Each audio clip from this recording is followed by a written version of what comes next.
السلام عليكم ورحمة الله تعالى وبركاته.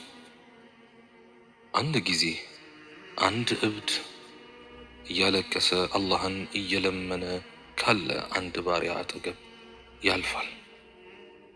ይህም ባሪያ በዱዓው እንዲህ ይል ነበር፣ አላህ ሆይ እሳትን አታስገባኝ፣ እዘንልኝ፣ አንተ አዛኙና ሩህሩሁ በእሳት አትቅጣኝ፣ እኔ ደካማ ነኝ፣ እሳቱን የመቋቋም ኃይል የለኝም፣ እዘንልኝ፣ ቆዳዬ ስስ ነው፣ የእሳቱን ሙቀት ሊቋቋም አይችልም፣ እዘንልኝ።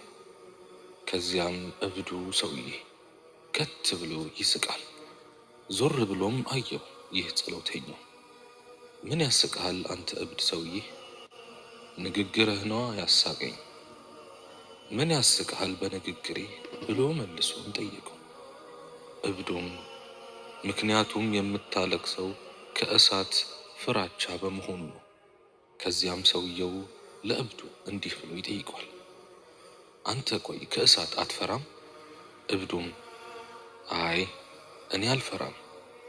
ሰውየውም ከት ብሎ እየሳቀ እውነትም እብድ ነህ አለው።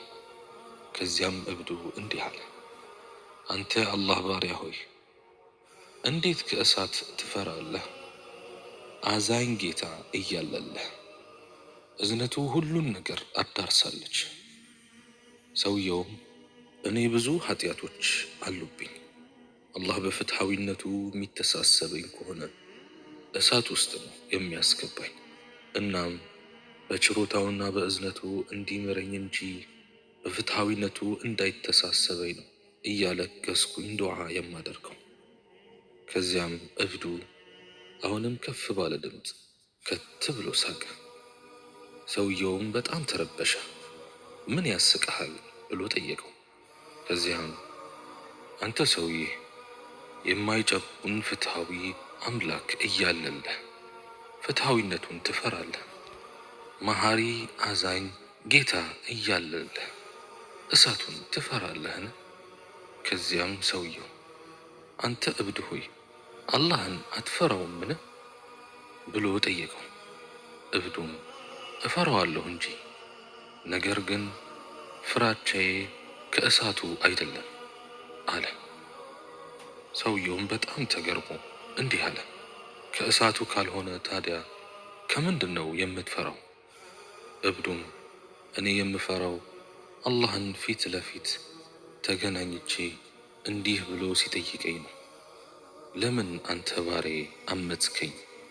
እናም ከጀሃነም ሰዎች እንድሆን ከተፈረደብኝ ይህንን ጥያቄ ሳይጠይቀኝ ወደ ጀሃነም ቢያስገባኝ እመርጣለሁ።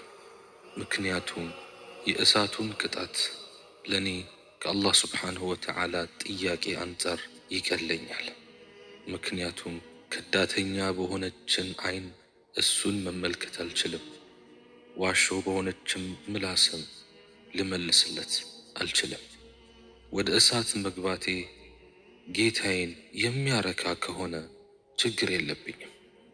በዚህን ሰዓት ሰውየው ተገረመ። ይህ እብድ በተናገረውም ማሰላሰል ጀመረ።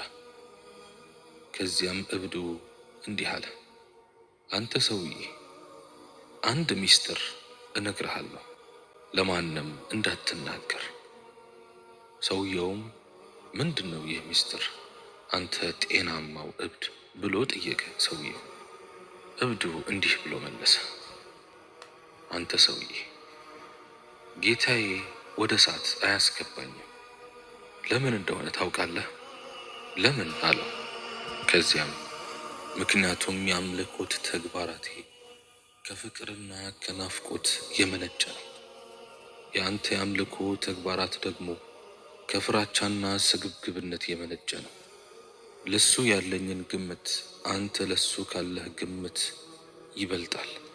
ልመናዬም ከልመና ይሻላል። ስለዚህ አካሄድህን አስተካክል ብሎ እየሳቀ ጥሎት ሄደ። ከዚያም ይህ ሰውዬ ያለቅሳል፣ እንዲህም ይላል፣ ይህ ሰውዬ እብድ መሆኑን እጠራጠራለሁ። የብልሃተኞች ብልሃተኛ ነው እንጂ። አጂብ።